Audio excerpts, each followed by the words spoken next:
Welcome to DSOs in the Crosshairs, Innovating to Secure Your Data. I'm Carrie Millar with Dentist Insurance Services. And a little bit about me is that I am a commercial insurance agent who got my undergrad in risk management insurance from Florida State and have been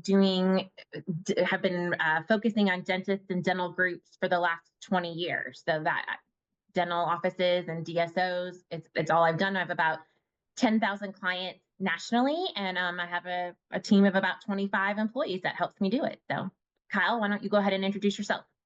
Great. Yeah. Kyle Surratt here with the Jetty Group, and I'm excited to work with you, Carrie, on this webinar. My background is all kind of in technology. I've been, for better part of 15 years in various sales roles in managed technology and different cloud-based technologies.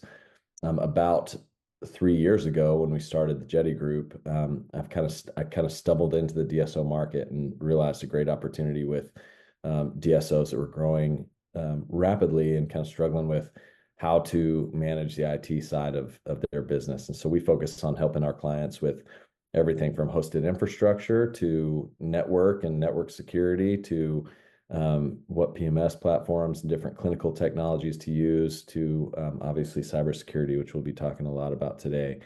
So we just help our clients make good decisions and develop and implement technology roadmaps that help them achieve their business goals. Good. It's a niche market, but it's very, very needed for sure. Absolutely. This is kind of what we're going to go over today, but we'll have a nice panel discussion back and forth about this. So we'll talk about cybersecurity, the threat landscapes, measures you should take, incident response, the cost of cyber attacks, that kind of stuff. So we'll go ahead and get into the first. So the importance of innovation in modern healthcare. I'm going to let you take that away, Kyle.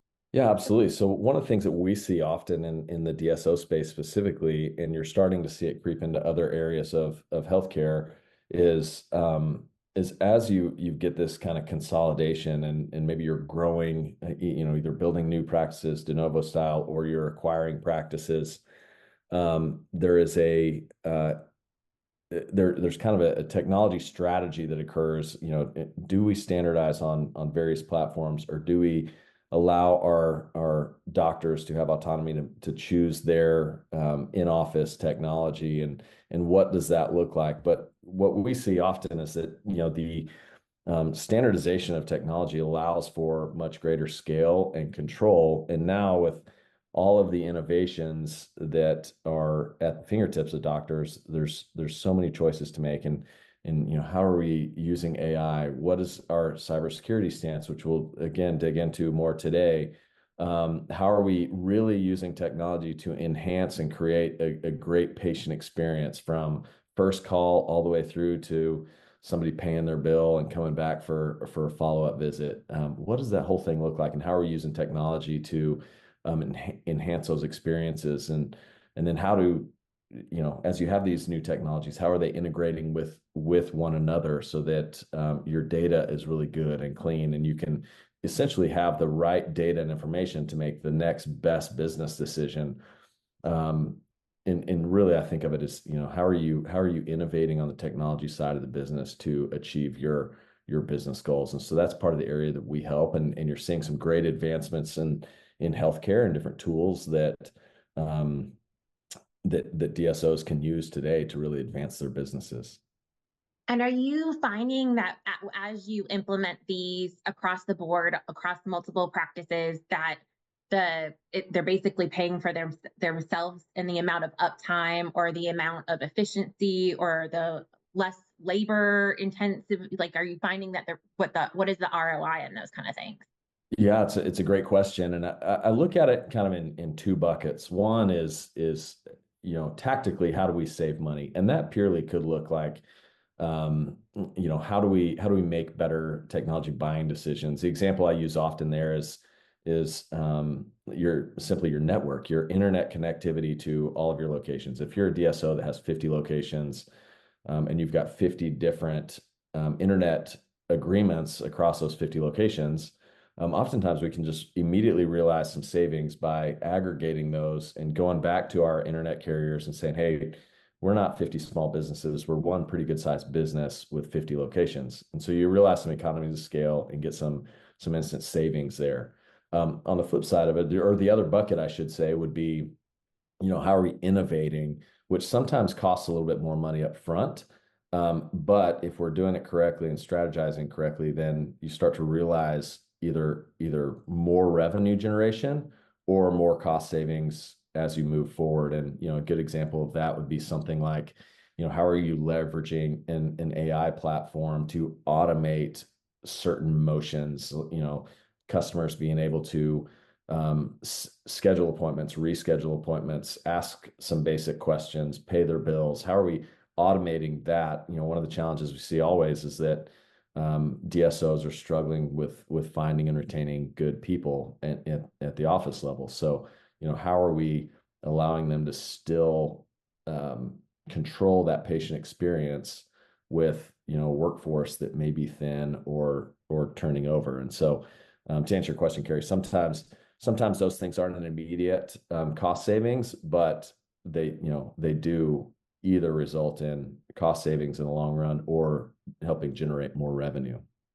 Yeah. Are you also seeing that the AI tools, as far as the Pearl and Overjet, not, is it Overjet. Overjet, are helping with the case acceptance and the claims for the insurance side? Yeah, absolutely. So I think that's, more on the clinical side of things, you are seeing those AI tools become more widely accepted. And really, I think, like I said, kind of found myself in this DSO space about 3 years ago. And in those 3 years, you've seen a huge advancement in what I would say the trust of those tools. I think at all the conferences 3 years ago, it was a lot of kind of head scratching of, man, do I really trust that platform to, look at our patient documents, x-rays, whatever it may be, and make good, solid decisions? Or do I, as a doctor, want to be doing that because I know I trust myself? Fast forward to today, now you're seeing people really start to trust those and understand the value of an AI tool that can pull data from millions and hundreds of millions of data points in an instant and make really good clinical decisions. And that does help with, like you said, the case acceptance and the overall customer or patient care within the office. Yeah. All right, well, we're going to get into the current threat landscape for cyber, because this is a cyber webinar. We could talk about innovation all the time. And obviously, the ransom attacks are they just keep coming, right? They just keep coming.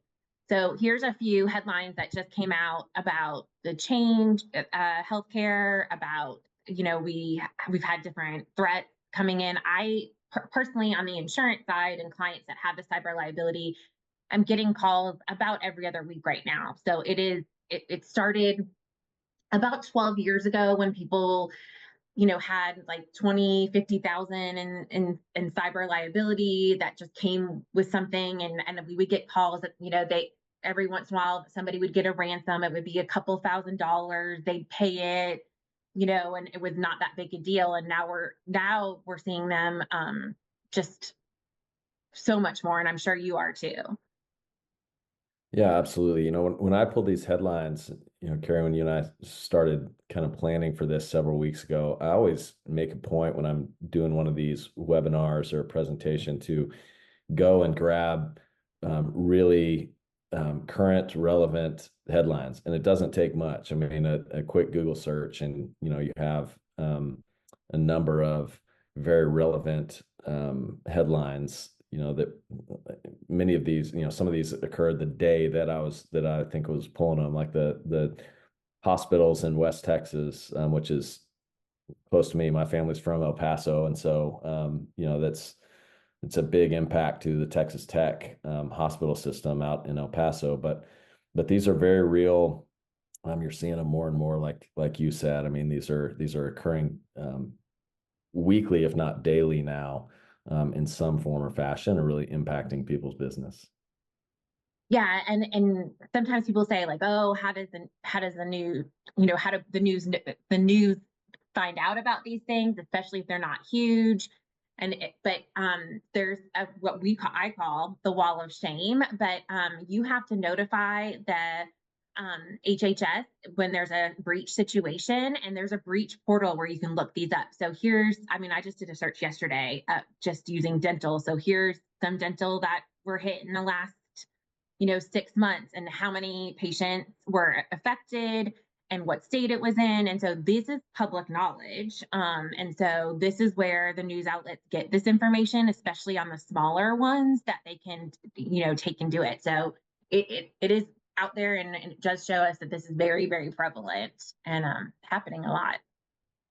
Yeah, and the wall of shame, Carrie, since you showed me this, I have different data sources that I look at.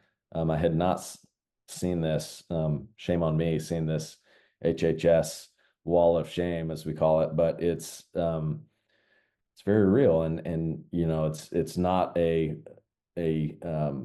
list that anybody wants to land on, but some of the numbers of the individuals affected on some of these are huge. And quite frankly, they're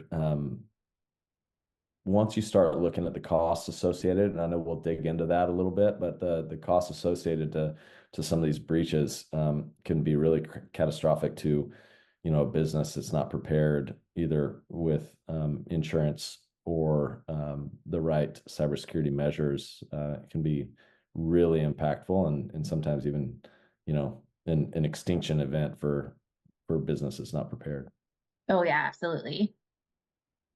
Um, so we have a little bit of the threat landscape of what's going on, what we're seeing claims wise.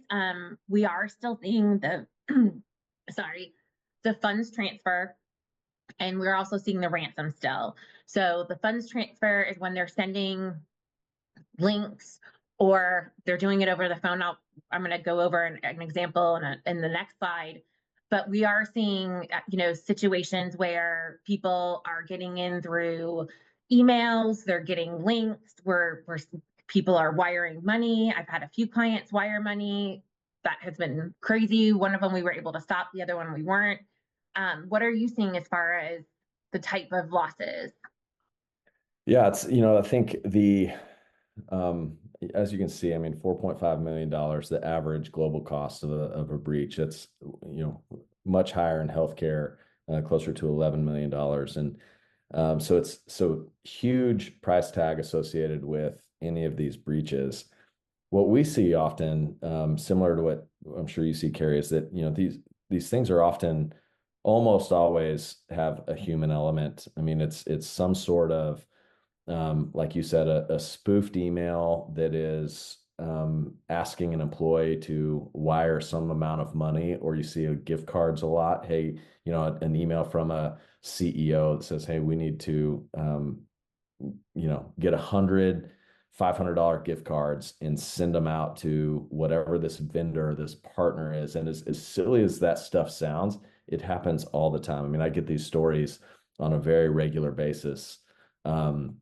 But there's my point with that is that there's almost always a human element of somebody either you know believing a story that somebody's telling them over the phone or in an email, or falling for some fraudulent email and clicking on a link, whatever it may be. And all of these bad actors are, I mean, it says 98% of breaches are financially motivated. I mean, everybody's trying to make money. The other thing that's interesting is that 60% of threat actors are, on that last bullet point, are organized crime. All threat actors are doing it professionally, whether they're part of an organized crime group or they're just a professional hacker. They're doing it professionally.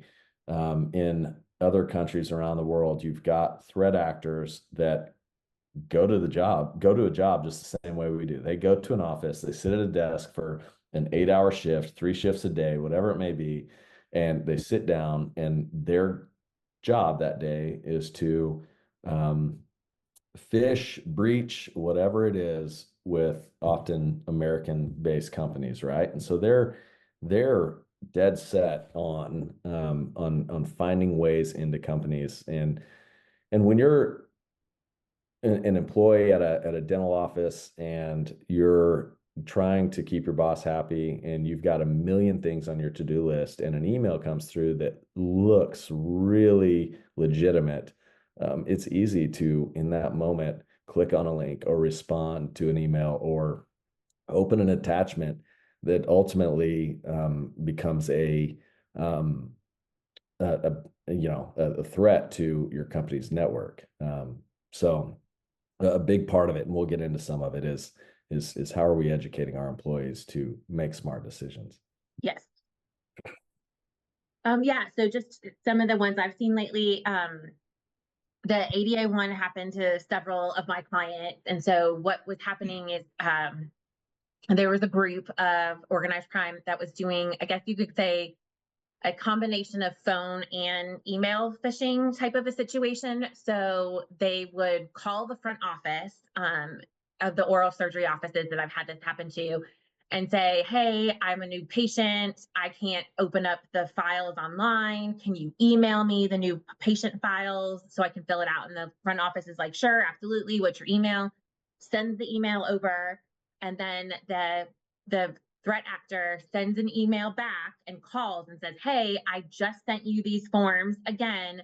They're right there. Can you make sure you got them? And oh, by the way, there's a link to my x-rays in it. And of course, the front office person clicked it and then they were in. And so we've had that.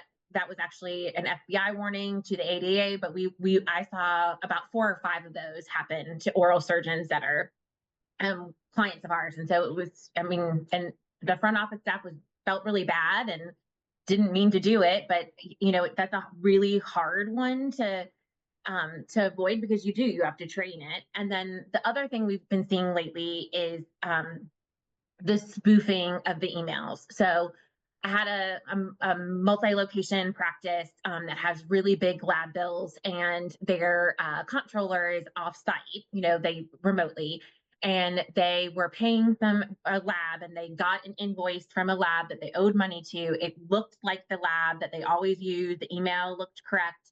The invoice itself looked the same, and it just said like, hey, we have a new checking account. Can you please, pay this one instead? Clicked it, paid them using the new checking account. Turns out that it was a capital I instead of a lowercase l in the email address, and that the hackers had just spoofed. So they transferred over $1 million to this, not lab, and then they still owed the lab the same amount of money that they always owed them, which was also $1 million. So it just ended up being a pretty big loss. And in that situation, the hackers never made it into their systems. There was no data breach for any of the files, but that funds transfer fraud is really what got back, came back. And, the comptroller who did it was just like, it looked like exactly like every other invoice. Why wouldn't I pay it? So that's another situation we've been seeing. And then Yeah. of course, the new threat that's happening, which I I've said this and I've spoken on a lot of panels with lawyers and other people that I know and I work a lot with, and so I keep saying like, hey, with the data breach, you have to notify every patient if they were compromised under HIPAA. This is how it works, but every single one of those people is a potential lawsuit, and just know that. And people are like, oh yeah, but we haven't seen any, and we're not seeing lawsuits from the patients, but we are. And Great Expressions just settled one from a 2023 breach, and they end up paying $2.7 million in third party liability. So basically, all of the patients whose information was compromised there was a law firm that got together, targeted this, which now that this floodgate has opened, is going to open up more litigation for this. We've seen it in the malpractice side. It's not frequency with malpractice claims, it's severity. Once you give one $10 million settlement for a general dentist in Georgia, even though the patient didn't pass away, you're now that's the starting point for all negotiations. So I think that we're going to see lawsuits from this. And it's going to be a bigger part of the loss than maybe possibly even the lost income and the ransom. Yeah, absolutely. I think this is a big development. Just agree with you, Carrie, that I think you know, we all know how lawyers work and how the legal system works, and once there's a precedent set, um, things tend to snowball. And so now that we've seen some of these class action lawsuits and groups like Great Expressions being held accountable to the patient, it's it'll be interesting to see where this goes, but I think it's an additional cost and an additional threat to all companies, DSOs included. Um, just because it sets that precedent, like I said, and so I think you're going to see more of it. There is one stat that I've read that the actual in a lot of ransomware breaches, the actual ransom that's paid is about 30% of the cost of resolving that breach. And so now that you've got these precedents being set with lawsuits like this, I have a feeling that you're going to see that ransom be even a smaller Mhm. percentage of the overall cost. Absolutely. So let's go over what should you be doing. What measures do you need to take beforehand? I mean, I'm going to talk about the insurance you should have in place as in case something happens, but what should we be doing at the offices? Yeah, absolutely. So there's, some basic blocking and tackling that I think everybody needs to do. And obviously cybersecurity is one of those things that you can build Fort Knox, which we help some clients do, but you can also, there's some very basic blocking and tackling that needs to be done. And what we're helping a lot of clients with is kind of zero trust stance, meaning that you're putting tools in place to really make it hard. I mean, double check. I think, example I use is we all probably get frustrated when we go to log into an application that we use for business or personal, and then that app wants to send you a text or an email with a code, right? You got the two-factor authentication. As frustrating as that may be, tools like that remove the human element from just being able to log in, and they make that employee take that extra step is huge, because you're seeing, you have to shift your thought from what if this happens to when it happens, I will, whatever. I mean, you've got to look at the fact that our data's out there. We're going to be targeted. There's a chance we're going to be breached. How do we get ahead of that?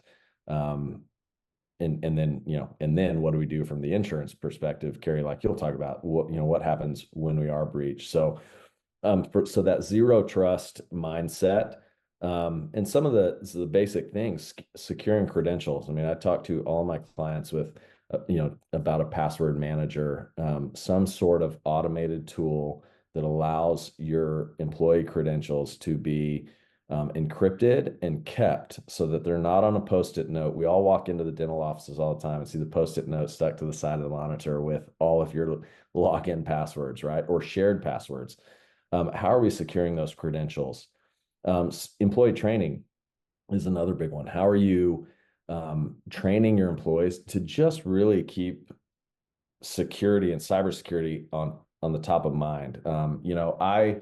I got an email yesterday from a good friend and colleague of mine that lives and works in Seattle. He and I catch up regularly, so an email from him wasn't surprising at all. But the email was an encrypted link saying, "Hey, Dan sent you this thing.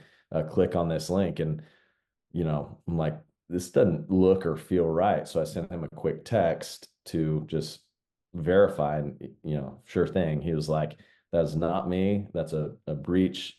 Don't click on anything. Delete the email." So I did, but my point with that is that this is something I'm living in and talking about on a daily basis.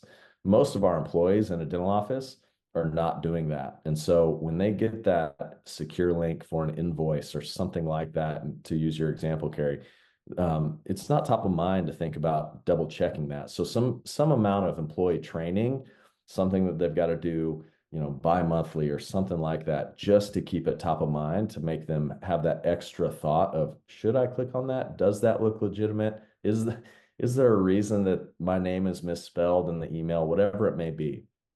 Um, Network security is another huge thing. Is how are you just purely securing your network, making it so that not anybody can join your network, locking down your various ports, firewalls, all of those types of things.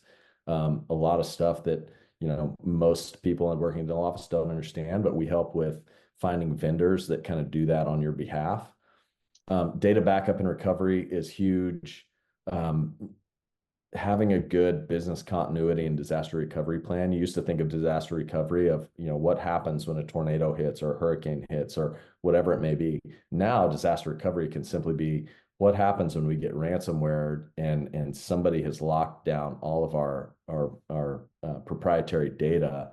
How do we keep transacting as a business? Well, if you've got a good disaster recovery and business continuity plan in place, you can fail back to backed up data quickly, start transacting, be back in business, and not be subject to having to pay somebody ransom to unlock your data. And then the last thing that I'll discuss before I hand it off to you, Carrie, is top tier security providers and partners, and that's part of what we do is help match our clients with top tier security partners. And the reason being that all businesses, as we've talked about, are being targeted today. But most businesses, unless you're a massive enterprise with a huge IT budget, you don't have the budget to build your own internal IT team that has security experts front to back. So you can, put your own cybersecurity protocols in place. But the way you can leverage enterprise grade security products and teams and certified people and all of the pieces of the puzzle that you need to be secure from a cybersecurity standpoint is by leveraging some top tier partners who we work with and pre-vet and then help match our clients to, so that an SMB or a small enterprise business can get enterprise grade cybersecurity tools. And Yeah, then and finally, Carrie, and I'll hand it over to you on the the comprehensive comprehensive cyber cyber. identity. I think I have another slide on that later about it, the comprehensive and what it should have. But I say comprehensive because people will come to me and be like, "Oh, I have a cyber liability policy," and I'm like, "Do you? Does it really pay out? What does it have?" And it's really a data breach policy. It doesn't even have third party. It doesn't have business income. It doesn't have forensic investigation. So we'll talk about that later. But yeah, having a comprehensive one in place for when it happens is the best. So I think I do Yeah. go over that later.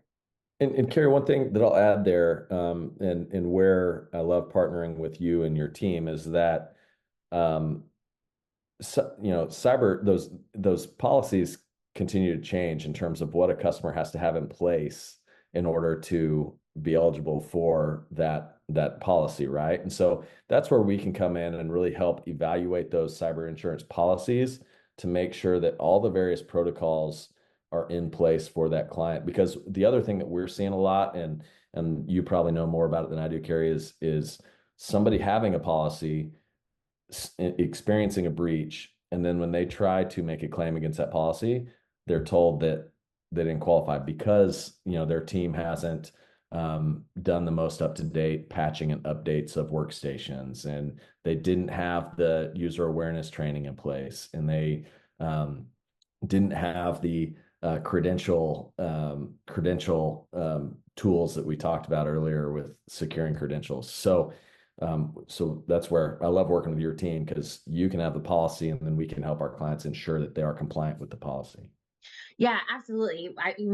We just can't have people say, "Oh, yes, I do multi-step authentication, and yes, I'm PCI compliant, and yes, yes, yes." And you're like, "Okay, but you really have to be. You can't just mark yes, yes, yes, yes, yes." So absolutely. And I have to say this to people all the time, but when there's a situation, you cannot just unplug your system and reinstall it. And they're like, "Oh, I have a great IT team. I'm just going to start over." And I'm like, "Yeah, but for HIPAA reasons, you have to have an investigation. We have to know who was breached. You have to report this." And they're like, "No, it's okay. I have a backup. I'm just going to reinstall the whole thing." And we've seen some major fines from that too. So, Absolutely.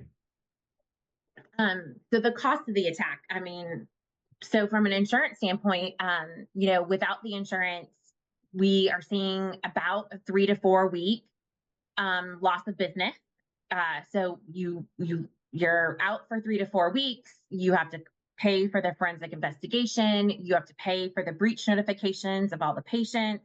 You have to replace the computer software and the hardware, the ransom costs, the PR, so that you're not on all those things. So, I mean, most of my multi-office, when we do have claims, are in, the million to $2-3 million range, plus, all the potential lawsuits. I know that a lot of clients that don't have insurance come to you, Kyle. What kind of costs are you seeing people? What are your average costs? Yeah, so if you don't have insurance and you start going and it's similar to here where you've got the forensics investigations and all the things that go along with, how do we find out what was breached, how it was breached, and then go in and remediate that breach. I mean, the cost can be, like I said, with ransomware attacks, the total cost of that can be 70% more. That ransom would be 30% of the cost of the breach. So an additional 70% is just the cost to do the forensic investigation, the remediation, putting new tools in place and ensuring that it doesn't happen again. Because another thing that we see a lot is that, if you experience a ransomware breach and then you pay that ransom and move on, bad guys are bad guys. They don't just take your ransom and go away. Oftentimes, if you think about it in these terms, they'll leave a back door unlocked or a window unlocked into your network so that they can come back 6 months later, access your network again, and lock you up again. And so there's a big cost associated with how do we now go into the network? You've experienced a breach. How do we go into the network and ensure that everything is locked down and they didn't leave some back door open to hit you again in 6 months or a year or whatever the case may be? Because you're dealing with criminals, as we said before. Yeah. And today's reality, when we talk about the cyber liability, is that 91% of small businesses don't have it.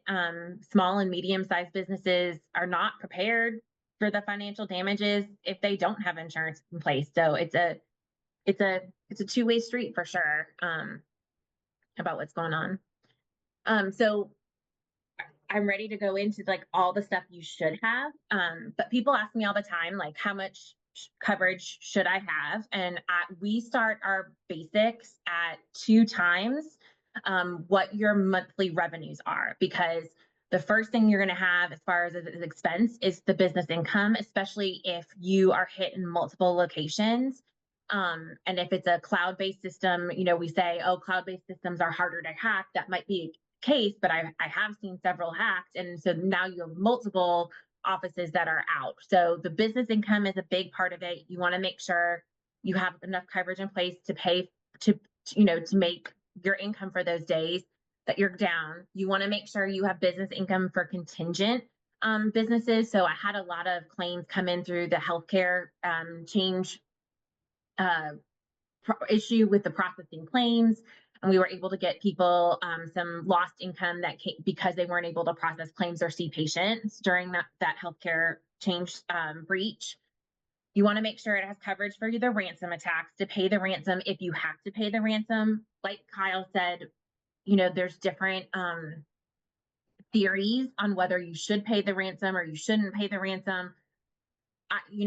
We would prefer that you don't have to pay the ransom. However, in a business situation, there comes a time where it might make sense from a business expense to pay the ransom to get the portal key so you can unlock your data to then get them out.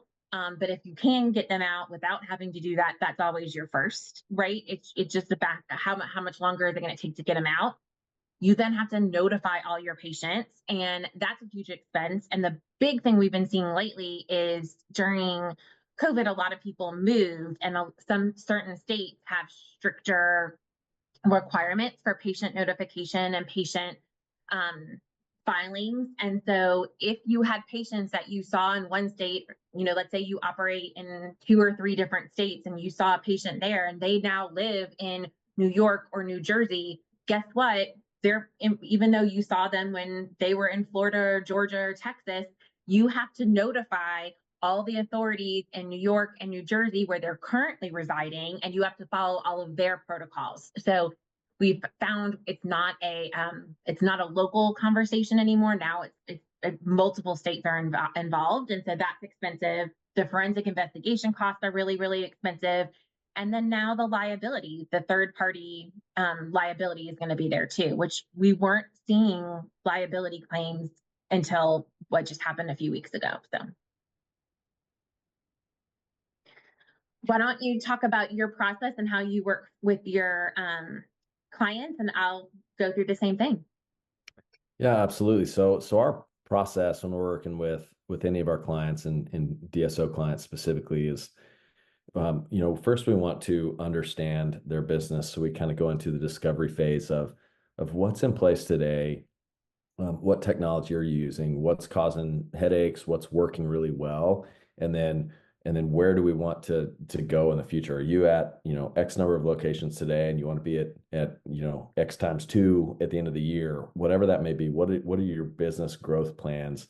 And then how, because ultimately we want to help you achieve those goals. So we want to go into some basic discovery. A lot of times that is an audit of what's in place today and what you're paying. And then we make some assessments based on where we think you can either save money, like we were talking about earlier, or areas where you can use tools to create more efficiencies and enhance patient experience and do some things like that. And then we work with our clients to prioritize those projects. So, of the things that we've kind of identified that we can eliminate if there's redundancies or areas where we can add some technology, how do we build some prioritization on what is most important to the overall business? Cybersecurity, as we've talked about today, is always the utmost priority, because it's a very real threat on a daily, weekly, monthly basis. And then we go through the solve portion of that. So we partner, as I said earlier, with top tier technology vendors across a variety of technology platforms. And so we'll go in with our clients and do an assessment of the best vendors in the market to help ensure that we're partnering with the best vendors and the best technology, and who is going to be there. I measure technology vendors oftentimes and how do they react when something breaks? Technology is always going to break. So what does their support look like when something goes wrong, and how do they partner with their clients? And so we work with our clients, on that, and then we ensure that they're getting best pricing and best contract terms. And then we walk through the implementation phase with our clients alongside them to ensure that that technology platform is implemented as it should be. It's integrated with other technologies that it needs to work with, and it's fully workable for the practice, for the business. And then we stay by our customer sides for the ongoing management of those technology platforms. And as business needs change, how do we evolve our technology strategy to ensure that we're meeting the evolving business strategy or business needs? And then, like I said earlier, when our clients need help, maybe they're not getting the support that they need from a particular vendor. How do we help them escalate those things with vendors that we've got long-standing relationships with, up to the executive level? So how do we help ensure that things are being handled appropriately by that vendor that we've helped work with? Yeah, absolutely. It's funny that your process is very similar to how we do insurance. We definitely have the discovery phase because we like to do complete insurance portfolio management. So we go in and try and get everything together. We want to know about all the practices. We want to know about the office insurance, the cyber, the malpractice. We want to see how you currently have it set up, and then we assess it based on what we see, what you have in place, where you want to grow. Are you using the scalability of the policies, and making sure that you have the correct coverage and don't have duplicate coverage. We see so much duplicate coverage in most of the policies. And so then, we go through, make a recommendations, solve the problems and implement it. And very similar to you said, the carriers that I work with, we're chairman agents or elite agents, or we're, the number one agent out of 26 national, things like that, so that we have, the C-suite phone numbers, and we have dedicated underwriters to our book. And so it is about being very transparent with the pricing, but also making sure that you're getting, I like to say, the best value, because at the end of the day, you need to have insurance to protect yourself and have it in place, but you need to make sure that we're using your scalability, especially if you have multiple offices, to get the best rate for the best coverage. So Absolutely. No, it's another reason I love working with you is our processes are very similar, and we can align very well there. yeah. Um, well, why don't you give us a case study of people that you've helped recently, and I'll walk one too. Yeah, absolutely. So, again, we can talk about a lot of case studies where we've helped clients either save money with eliminating redundant technologies, or sometimes helping, like I said earlier, maximize economies of scale with certain platforms they're using so that we can get better pricing. The other thing, like I said, is how do we enhance that patient experience using various AI tools and automation to really walk that patient through the patient process from first contact all the way through to paying the bill. Any of these things that you integrate into your business is obviously going to have security threats, and so we're always thinking about ways that we help harden the security of a DSO as we integrate new technologies. And so, a way that we've been able to do this with one of our clients in particular is through various email security, password security, and ongoing employee training. And so they've got a couple of hundred locations today, and they're growing. And so as they grow, obviously, any DSO has the challenge of how do you bring a newly acquired practice into the umbrella of the DSO, right? So how do you integrate that system, those people into the new practice? And so we've been able to create standards with this particular client where a newly acquired office comes in, is given email security tools, everything that they need to work as the new DSOs, part of the new DSOs network. But then through that, that DSO has the peace of mind that they know that they're now within a platform that is that they have control over and that is protected. And then they've got the employee training piece of that of now we know that these employees are trained on our security practices, our security protocols, ensuring that the emails that they're sending have spam protection, spam filtering in place, ensuring that there's tools out there that will look at a link in an email to ensure that it's a safe link. So even if the employee clicks on that link, it is going and running it through a filter to ensure that it's not a bad or nefarious link. And so, how are you putting those protocols in place that really kind of almost eliminate the human mistake element, if you will? And so for this particular client, we've implemented those standards to ensure that their people have the best tools to eliminate or minimize those risks. And that's something that we've done for many of our clients. And like I said, it just helps check those boxes and eliminate the accidental employee mistake when they're just trying to do their job the best that they can during a busy day with a long to-do list. How do we give them the tools to ensure that they're protecting the business? Yeah, absolutely. I on the reverse side of that, I have a lot of clients that I work with that are preparing to sell, to have multiple offices, and are preparing to sell up to a larger DSO. And so I work with them about getting all the cyber insurance and all the insurances in line, so that they can come with a cleaner packet, as they take their business to market. And on the reverse side, I have a lot of DSOs that I will review, the practices losses before they decide to go in. We had a situation where one of our clients bought some offices that had a data breach that didn't even know that they had a data breach. And so we try and teach them on the front end, like, this is what you need to be looking for. This is what can hurt you beforehand. And here's some, alarm bells, I guess you could say.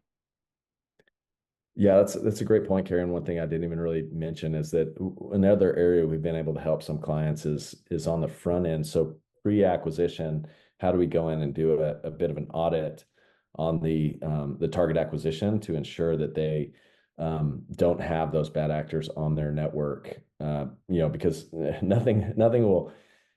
If they make that acquisition, they introduce that bad actor into their network, they've got big problems. But then on the selling side, if you're a doctor that is looking to sell his or her practice, nothing will kill a deal faster or eliminate your value in the deal faster than recognition that there's some sort of bad actor, there's been a breach, or something, you've ended up on the wall of shame, whatever it may be. So how do we help get ahead of that pre-acquisition and do some security audits to make sure that things are as they should be? Yeah, absolutely. I think we're at the end. So thank you for joining us.